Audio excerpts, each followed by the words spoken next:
नमस्कार, प्रखर राजपूत को देख रहे हैं आप। और आज तारीख है 1 मार्च साल 2026 और इजराइल, फिलिस्तीन, लेबनान, पाकिस्तान, भारत समेत पूरी दुनिया की खबरों के साथ दोस्तों एक बार फिर से आपके सामने हाजिर हुआ हूं। इस वीडियो में हम आपको बताएंगे कि बहुत ही बड़ी अपडेट निकल के सामने आ रही है कि आयतुल्लाह खामनेई की मौत हो गई है, उनको इजराइल ने हमला करके मार दिया है।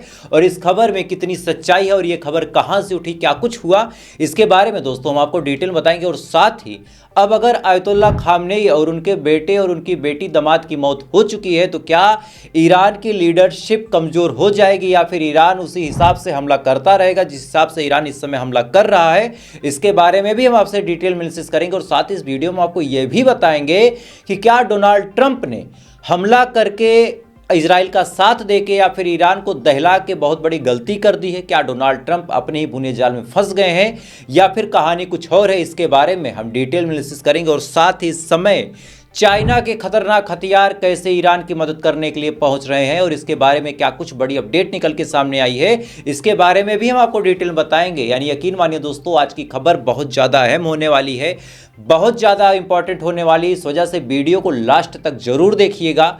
चैनल पर नए हैं तो वीडियो को लाइक करके, चैनल को सब्सक्राइब करके अपना प्यार जरूर दीजिएगा। और साथ ही ईरान और इजराइल की इस जंग में आप किसके हक में दुआ कर रहे हैं, आप किसके हक में खड़े हैं, कमेंट करके बताइएगा। तब तक एक एक करके मैं आपको खबरें बताता हूं। और सबसे पहली, सबसे बड़ी, सबसे अहम जो खबर निकल के सामने आ रही है वो ईरान से ही आ रही है। दरअसल इजराइल ने दावा किया है कि उसने ईरान के टॉप लीडरशिप यानी साफ तौर पे कहा जाए तो आयतुल्लाह खामनेई को मार दिया है। और इसके बारे में इजराइल ने अपने इंटेल और अपने इनपुट में कहा कि दरअसल जब हमने हमला किया था उसके बाद वो बिल्डिंग तहस नहस हुई थी, जिस बिल्डिंग का नाम मोतीहारी था, जिस बिल्डिंग में आयतुल्लाह खामनेई का ऑफिस था और जिसमें हमले के वक्त आयतुल्लाह खामनेई मौजूद थे।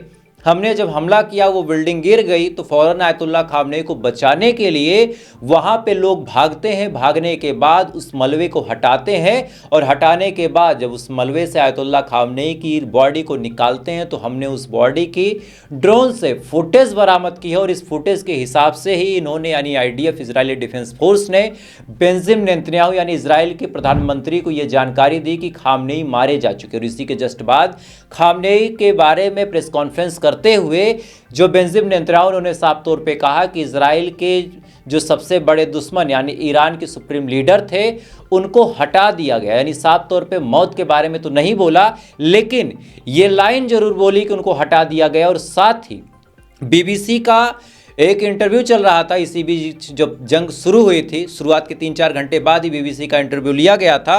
और जो ईरान के मंत्रालय के प्रवक्ता है इस्माइल वकाई ने अपने इंटरव्यू में भी साफ तौर पे कहा, दरअसल इस्माइल वकाई से जब ये पूछा गया कि क्या खामनेई को मार दिया गया है, क्या खामनेई अभी जिंदा है, चूंकि ईरान के बारे में इजराइल का दावा है कि टॉप लीडरशिप को खत्म किया गया है, तब इस्माइल वकाई ने कहा कि अभी मैं कुछ कहने की हालत में नहीं हूं। और आमतौर पे अक्सर ऐसा होता है कि जब ईरान को कोई बड़ा नुकसान होता है तो लोगों का जो मोराल है, लोग जो जोश में हैं, वो हौसला ना टूटे, वो हिम्मत ना टूटे। इस वजह से ईरान जल्दी किसी बात का ऐलान नहीं करता, अपने नुकसान के बारे में ईरान नहीं बोलता। लेकिन for joining us here on BBC News. Thank you for having me. Can we first begin with the latest on the impact of these strikes on the senior political and military leadership in Iran? There are reports that a number of senior leaders, including the Supreme Leader, Ayatollah Ali Khamenei, were targeted in Israel's strikes. Can you confirm for us whether the top leadership is still alive or where are they? I'm not in a situation to confirm anything.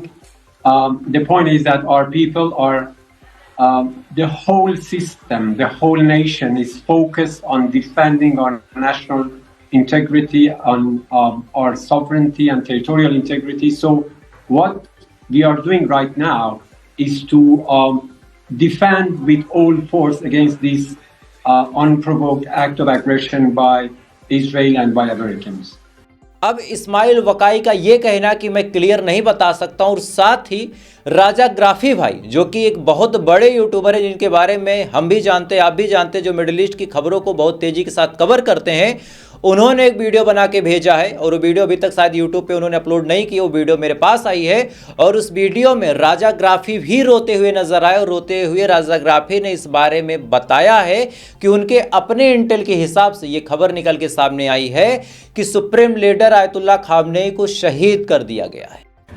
रात के 1:45 बज रहे हैं। सारे update आपने देखे हैं YouTube पर जो मैं दे रहा हूँ। बस इंस्टाग्राम पर बताने ये आया हूँ कि ईरान के supreme leader Ayatollah Syed Ali Khamenei को शहीद कर दिया गया है। ईरान ने कंफर्म नहीं किया है, न ईरान कंफर्म इतनी जल्दी करता है। रॉयटर्स तक ये खबर आ चुकी है।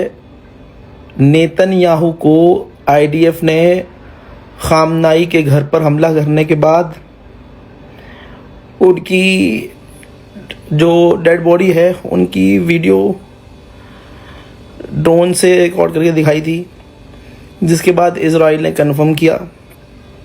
बहुत सारे ट्विटर अकाउंट कह रहे हैं नहीं ईरान के सुप्रीम लीडर ज़िंदा हैं, लेकिन मैं याद दिलाना चाहता हूं कि 5 बजे शाम को हिंदुस्तान के वक्त के मुताबिक कहा गया था ईरान की तरफ से कि वो ज़िंदा हैं और सामने भी आएंगे। ऐसी बातें कही जा रही थी और कहा जा रहा था कि खामनेई का बयान आने वाला है, लेकिन खामनेई का बयान नहीं आया और अब इस तरह की खबर आ रही है जो कि सच होती नज़र आ रही है। ईरान के सुप्रीम लीडर के बेटे को भी कत्ल कर दिया गया है, ईरान के डिफेंस मिनिस्टर को भी कत्ल कर दिया गया है, ईरान के IRGC के कमांडर को भी कत्ल कर दिया गया है। इसी के बाद कुछ ऐसे एक्सक्लूसिव वीडियोस भी निकल के सामने आ रहे हैं जिसमें बकायदा खामनेई की मौत के बाद तेहरान में जो रज़ा पहलवी के सपोर्टर थे, यानी निष्कासित राजा के जो बेटे हैं उनके जो सपोर्टर थे और साथ ही जो लोग सत्ता परिवर्तन करना चाहते थे, उन्होंने बकायदा आतिशबाजियां भी की, उन्होंने बकायदा पटाखे भी फोड़े हैं और साथ ही हूटिंग करके जश्न भी मनाया है।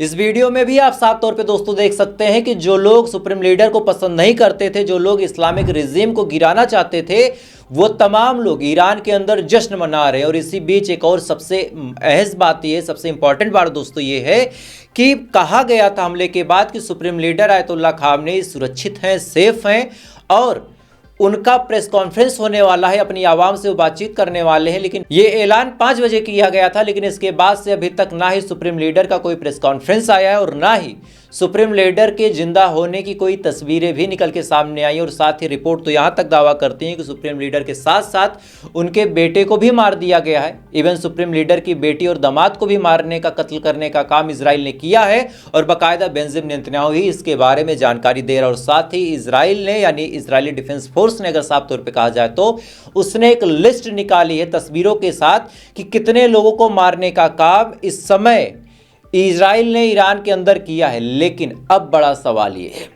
जहां लोगों का हौसला टूट रहा है वहां पे बड़ा सवाल ये निकल के सामने आता है कि क्या ईरान अभी भी लड़ेगा? तो इसका जवाब मैं आपको थोड़ा सा डिटेल में देता हूं। बात ये है कि जब हमला हुआ था, और अभी तक कंफर्म नहीं है, मे भी जब तक आप ये वीडियो देखें तब तक ये कंफर्म हो भी जाए कि सुप्रीम लीडर जिंदा है या नहीं, लेकिन एक परसेप्शन हम मान के चलते हैं न्यूज़ के हिसाब से कि सुप्रीम लीडर शहीद हो गए। तो अब आप सुनिए, ये बात तो ईरान के टॉप ऑफिशियल को पहले से ही पता थी, यानी हमला होने के घंटे 2 घंटे बाद ही पता चल गई थी कि अगर हमला हुआ है और सुप्रीम लीडर मारे गए हैं तो आगे क्या कार्रवाई करनी है। चूंकि बड़ी सिंपल सी बात है, अगर केवल और केवल सुप्रीम लीडर ही आदेश देते तो शायद जो इतने इम्पैक्टफुल हमले हुए थे, जैसे आप जॉर्डन का हमला देख लें, इराक का हमला देख लें, इराक का जो इंटरनेशनल एयरपोर्ट था उसको तबाह किया गया।